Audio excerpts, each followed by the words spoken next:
Et si la pièce manquante était votre souffle, pas votre volonté, pas votre vision? Une technique de respiration vieille de 5000 ans pourrait calmer votre esprit, réaligner votre énergie et rapprocher ce que vous désirez en seulement 48 à 72 heures. Cela semble étrange.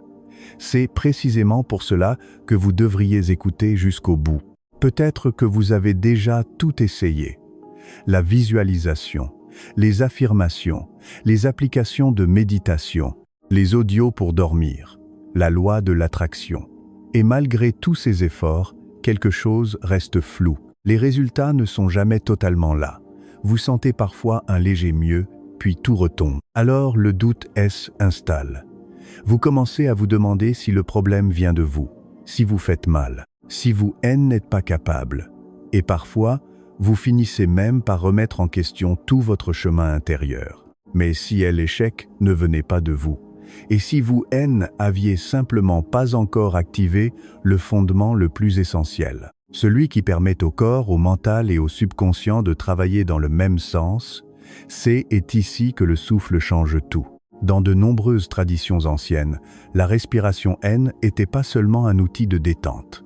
Elle était une clé, une porte vers un état d'alignement profond, un moyen très concret de faire descendre l'esprit dans le corps, d'apaiser le bruit intérieur et de rendre votre intention plus stable, plus claire, plus puissante. La technique que vous allez découvrir repose sur un principe simple, mais souvent oublié.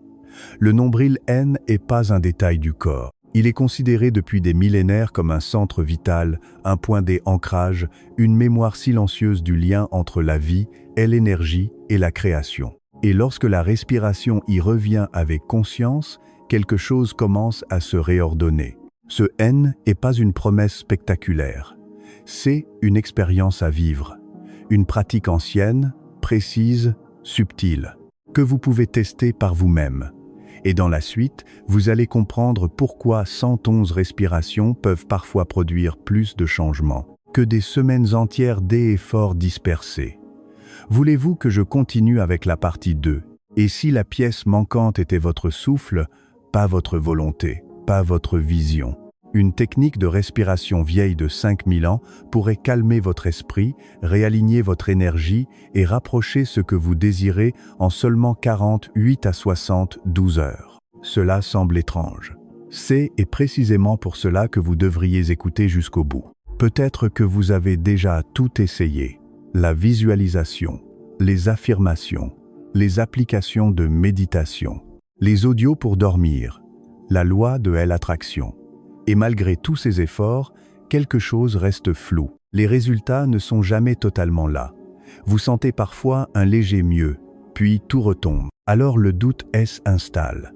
Vous commencez à vous demander si le problème vient de vous, si vous faites mal, si vous n'êtes pas capable, et parfois, vous finissez même par remettre en question tout votre chemin intérieur. Mais si l'échec ne venait pas de vous, et si vous aviez simplement pas encore activé le fondement le plus essentiel, celui qui permet au corps, au mental et au subconscient de travailler dans le même sens, c'est ici que le souffle change tout. Dans de nombreuses traditions anciennes, la respiration n'était pas seulement un outil de détente, elle était une clé, une porte vers un état d'alignement profond, un moyen très concret de faire descendre l'esprit dans le corps, d'apaiser le bruit intérieur et de rendre votre intention plus stable, plus claire, plus puissante. La technique que vous allez découvrir repose sur un principe simple, mais souvent oublié. Le nombril n'est pas un détail du corps. Il est considéré depuis des millénaires comme un centre vital, un point d'ancrage, une mémoire silencieuse du lien entre la vie et l'énergie et la création. Et lorsque la respiration y revient avec conscience, quelque chose commence à se réordonner. Ce n'est pas une promesse spectaculaire. C'est une expérience à vivre, une pratique ancienne, précise, subtile, que vous pouvez tester par vous-même. Et dans la suite, vous allez comprendre pourquoi 111 respirations peuvent parfois produire plus de changements que des semaines entières d'efforts dispersés. Voulez-vous que je continue avec la partie 2? Et si la pièce manquante était votre souffle, pas votre volonté, pas votre vision, Une technique de respiration vieille de 5000 ans pourrait calmer votre esprit, réaligner votre énergie et rapprocher ce que vous désirez en seulement 48 à 72 heures. Cela semble étrange. C'est précisément pour cela que vous devriez écouter jusqu'au bout. Peut-être que vous avez déjà tout essayé. La visualisation, les affirmations, les applications de méditation, les audios pour dormir, la loi de l'attraction. Et malgré tous ces efforts, quelque chose reste flou. Les résultats ne sont jamais totalement là. Vous sentez parfois un léger mieux, puis tout retombe. Alors le doute s'installe. Vous commencez à vous demander si le problème vient de vous, si vous faites mal, si vous n'êtes pas capable, et parfois, vous finissez même par remettre en question tout votre chemin intérieur. Mais si l'échec ne venait pas de vous, et si vous aviez simplement pas encore activé le fondement le plus essentiel, celui qui permet au corps, au mental et au subconscient de travailler dans le même sens. C'est ici que le souffle change tout. Dans de nombreuses traditions anciennes, la respiration n'était pas seulement un outil de détente, elle était une clé, une porte vers un état d'alignement profond, un moyen très concret de faire descendre l'esprit dans le corps, d'apaiser le bruit intérieur et de rendre votre intention plus stable, plus claire, plus puissante. La technique que vous allez découvrir repose sur un principe simple, mais souvent oublié. Le nombril n'est pas un détail du corps. Il est considéré depuis des millénaires comme un centre vital, un point d'ancrage, une mémoire silencieuse du lien entre la vie, l'énergie et la création. Et lorsque la respiration y revient avec conscience, quelque chose commence à se réordonner. Ce n'est pas une promesse spectaculaire, c'est une expérience à vivre, une pratique ancienne, précise, subtile, que vous pouvez tester par vous-même. Et dans la suite, vous allez comprendre pourquoi 111 respirations peuvent parfois produire plus de changements que des semaines entières d'efforts dispersés. Vous voulez que je continue avec la partie 2. Voici maintenant la pratique. Celle que vous pouvez faire dès aujourd'hui, simplement, sans forcer, et sentir dans votre propre corps. Appelez la méthode des 111 respirations, non pas comme une formule magique, mais comme un rituel d'alignement. Un moment où le corps cesse de résister, où l'esprit ralentit et où l'intention devient plus nette. Commencez par vous installer. Asseyez-vous en tailleur si cette position vous convient ou sur une chaise si votre corps préfère plus de stabilité. Le plus important n'est pas l'apparence de la posture. Le plus important est la qualité de votre présence. Gardez la colonne droite, mais souple, ni rigide, ni affaissée. Relâchez les épaules, desserrez la mâchoire. Laissez le visage devenir calme. Déjà ici, quelque chose change. Le corps comprend qu'il peut sortir de l'urgence. Ensuite, placez une main sur la poitrine et l'autre sur le nombril. Ce geste est simple, mais il oriente toute votre attention. La main sur la poitrine vous montre si vous respirez dans le haut du corps, là où vivent souvent la tension et le contrôle. La main sur le nombril vous ramène vers le centre, vers l'ancrage, vers cette zone que tant de traditions considéraient comme le foyer de l'énergie vitale. Maintenant, inspirez lentement par le nez. Ne cherchez pas à prendre le plus d'air possible. Cherchez plutôt une respiration profonde, douce, silencieuse. Pendant l'inspiration, laissez le ventre se gonfler comme un ballon tranquille. La main posée sur le nombril doit avancer légèrement. La main sur la poitrine, elle, bouge à peine. C'est un point essentiel. Si la poitrine monte trop, ralentissez. Si vous forcez, réduisez l'amplitude. Cette pratique n'est pas une performance, c'est un retour. Quand l'air est entré, retenez le souffle quelques instants, sans crispation, juste assez pour sentir que la respiration se dépose dans le ventre. Pour certaines personnes, cela ressemble à une légère chaleur.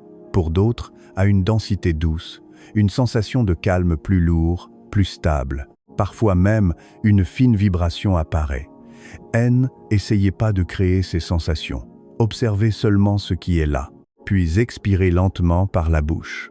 Comme si vous laissiez partir un poids ancien. Sentez le ventre redescendre doucement. Et pendant cette expiration, Imaginez que la tension quitte le corps. L, agitation. L, anxiété. Les croyances limitantes, le besoin de tout contrôler. Chaque souffle qui sort devient une libération. Chaque souffle vous vide de ce qui encombre votre clarté. Répétez ce cycle jusqu'à atteindre 111 respirations. Si vous perdez le compte, revenez simplement au dernier nombre dont vous êtes sûr. Si votre esprit S échappe, revenez au ventre. Si des pensées apparaissent, ne vous critiquez pas. C est normal. Le but N est pas d'avoir un mental parfaitement silencieux. Le but est de revenir, encore et encore. C est justement ce retour qui transforme. Pourquoi compter jusqu'à 111? Parce que le comptage donne une direction à l'esprit. Il l'empêche de se disperser. Et parce que ce nombre porte, pour beaucoup, une vibration de commencement, de cohérence, de réalignement. Vous n'êtes pas obligé d'y croire aveuglément. Essayez et observez ce que cela produit en vous. Il y a aussi quelques erreurs très fréquentes. La première, respirer trop fort, au point de créer de la tension. La seconde, gonfler la poitrine au lieu du ventre. La troisième, vouloir un résultat immédiat et transformer la pratique en attente nerveuse. La quatrième, partir dans les pensées puis se juger. Si cela vous arrive, ralentissez, respirez moins fort, revenez aux sensations les plus simples. La main, le ventre, LR, le relâchement. Et surtout, laissez l'expérience être subtile. Ne cherchez pas à provoquer, laissez venir. Car c'est souvent dans cette douceur que le basculement commence vraiment. Au bout de quelques minutes, quelque chose de très concret commence déjà à se produire. Le flot mental perd un peu de sa vitesse. Les pensées ne disparaissent pas forcément, mais elles cessent de vous emporter avec la même force. C'est comme si la surface de l'esprit, agitée depuis trop longtemps, commençait enfin à se lisser. Vous remarquez plus d'espace, plus de silence entre deux idées, plus de recul face à ce qui, habitude, déclenche immédiatement du stress ou de l'agitation. Et ce N est encore que le début. Après 111 respirations, beaucoup de personnes sentent que le corps entre dans un état très différent. Les épaules tombent, le ventre se détend, le visage devient plus calme, le rythme intérieur ralentit. Ce basculement est précieux, parce qu'il signale souvent le passage d'un mode d'alerte discret, mais permanent vers un mode de récupération, de réception, d'équilibre. En termes simples, le corps cesse de sonner alarme rouge. C'est ici que la pratique devient plus qu'un simple exercice de respiration. Quand vous respirez de cette manière, avec attention, avec lenteur, avec ce retour constant vers le nombril, vous influencez directement votre système nerveux. Vous envoyez un message clair au corps. Je suis en sécurité. Je peux relâcher. Je n'ai pas besoin de me défendre à chaque seconde. Et quand ce message se répète souffle après souffle, le mental commence lui aussi à changer de ton. Dans cet état plus profond, le cerveau se rapproche de ces zones de calme intérieur que beaucoup décrivent comme méditatives, empoignées entre veille douce et relâchement profond. C'est un territoire subtil, mais essentiel. Un espace où le bruit habituel baisse suffisamment pour que votre intention devienne plus audible. Non pas dans un sens magique ou irréaliste, dans un sens très humain. Quand vous êtes moins fragmenté, vous percevez mieux ce que vous ressentez vraiment. Vous choisissez mieux, vous réagissez moins mécaniquement. C'est aussi ainsi que de nouveaux chemins intérieurs commencent à se former. Chaque respiration consciente apprend au corps à ne plus associer automatiquement la vie à l'attention. Chaque cycle de souffle répète un nouveau message. Il y a assez. Je peux ralentir, je peux recevoir, je peux répondre au lieu de subir. Ce N est pas seulement de la détente. C'est une rééducation intérieure, presque une nouvelle manière d'habiter votre réalité. Les effets les plus immédiats sont souvent très clairs. Plus de paix mentale, moins de suractivité mentale. Une baisse progressive du stress et de l'anxiété. Une sensation de calme intérieur plus profonde. Et surtout, une meilleure conscience de soi. Vous commencez à voir ce qui se passe en vous, au lieu d'être constamment happé par ce qui passe en vous. Dans la vie quotidienne, cela change beaucoup plus qu'on ne l'imagine. Avant, Un message pouvait vous tendre instantanément. Un retard pouvait vous irriter. Une pensée pouvait tourner pendant des heures. Après quelques jours de pratique, un petit espace apparaît entre le stimulus et la réaction. Et cet espace, parfois presque imperceptible au début, change tout. C'est là que la liberté intérieure commence vraiment. Et c'est à partir de cet état que la promesse des 48 à 72 heures devient plus compréhensible. Il ne s'agit pas forcément un miracle spectaculaire tombé du ciel. Il s'agit souvent un déplacement plus fin, mais très réel. L'esprit devient plus clair. Une décision jusque-là confuse commence à s'éclaircir. Une conversation se passe mieux que prévu. Une opportunité apparaît au moment juste. Une intuition revient avec plus de netteté. Ce que vous appelez manifestation commence souvent ainsi, par un réalignement intérieur qui modifie ensuite votre manière d'agir, de parler, de choisir et même de percevoir ce qui était déjà là. Quand l'intérieur cesse d'être divisé, l'extérieur commence souvent à répondre autrement. Non pas parce que le monde obéit soudain à un caprice, mais parce que vous n'envoyez plus des signaux contradictoires à chaque instant. Vous voulez avancer, mais vous respirez la peur. Vous désirez recevoir, mais tout votre corps reste fermé. Avec cette pratique, quelque chose se réconcilie. Le corps se détend, le mental se calme. L'intention devient plus propre. Et cette cohérence change beaucoup de choses. Est aussi le vrai sens de cette image ancienne de la pierre qui exauce les vœux. Dans un langage simple, cela veut dire que lorsque vous êtes plus parasité par la tension, le doute permanent et les réactions automatiques, vous retrouvez un accès plus direct à ce que vous voulez profondément. Vous ne poursuivez plus 1000 directions opposées. Vous sentez mieux ce qui compte vraiment. Et à partir de là, l'action juste devient plus naturelle. Le basculement le plus puissant se produit souvent ici. Vous commencez à voir que vous n'êtes pas chacune de vos pensées. Vous pouvez les observer sans leur obéir immédiatement.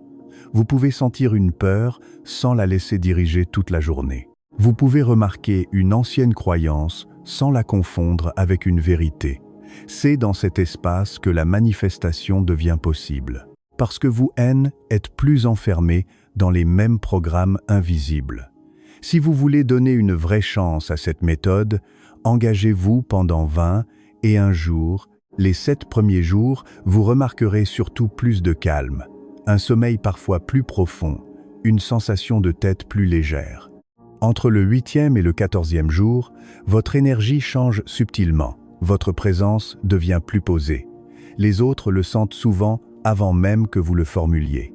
Entre le 15e et le 21e jour, la pratique commence à devenir une identité intérieure. Vous ne faites plus seulement l'exercice. Vous devenez quelqu'un qui sait revenir à son centre. Le meilleur moment pour pratiquer reste le matin, quand l'esprit n'est pas encore saturé. Mais le soir fonctionne aussi très bien, surtout si vous avez besoin de relâcher la journée avant le sommeil. Et pour renforcer encore l'effet, notez après chaque séance une phrase sur ce que vous ressentez, puis une phrase sur ce que vous souhaitez inviter dans votre vie. Essayez avant de juger. C'est ainsi que cette pratique révèle sa vraie profondeur. Alors, retenez ceci. Vous ne manquez pas de pouvoir. Vous ne manquez pas de potentiel.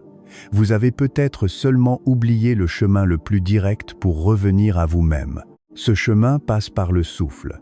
Il passe par ce centre ancien que tant de traditions ont honoré, puis que la vie moderne nous a appris à ignorer. Et c'est précisément pour cela que cette pratique peut tout changer. Les 111 respirations ne sont pas une formule magique. Elles sont une clé pour calmer le bruit intérieur, une clé pour réconcilier le corps et l'esprit, une clé pour ouvrir un espace de clarté, d'alignement et de calme profond. Quand vous revenez à cet état, vous commencez à sentir que ce que vous cherchiez à l'extérieur devait d'abord être stabilisé à l'intérieur. Faites maintenant une chose simple. Essayez pendant 7 jours. Chaque jour, pendant 10 à 15 minutes, à la même heure si possible. Le matin pour installer une direction claire, ou le soir pour relâcher les tensions accumulées. Observez sans forcer, observez votre mental, votre énergie, votre sommeil, votre manière de réagir. et observez aussi ce qui commence à bouger dans votre vie, même subtilement. Si vous jouez vraiment le jeu, revenez ensuite partager votre expérience en commentaire. Pas une théorie, pas une opinion rapide, une expérience réelle. Dites ce que vous avez senti, dites ce qui a changé, même légèrement. C'est ainsi que se crée une vraie preuve vivante, par l'expérience directe et non par la croyance. Et si vous aimez explorer ces sagesses anciennes rendues simples, utiles et profondément actuelles, vous pouvez vous abonner et accompagner ce chemin avec nous. Ne me croyez pas sur parole. Essayez, respirez, observez, puis laissez votre propre expérience répondre. Votre vie différente pourrait commencer par 111 respirations.